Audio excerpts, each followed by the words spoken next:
Ayşe yenge. Günaydın. Telefon çalışıyor mu?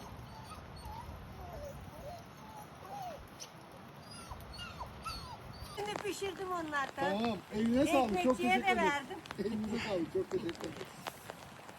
Allah kabul etsin. Çok sağ olun. Allah razı olsun. Allah sizden de razı olsun.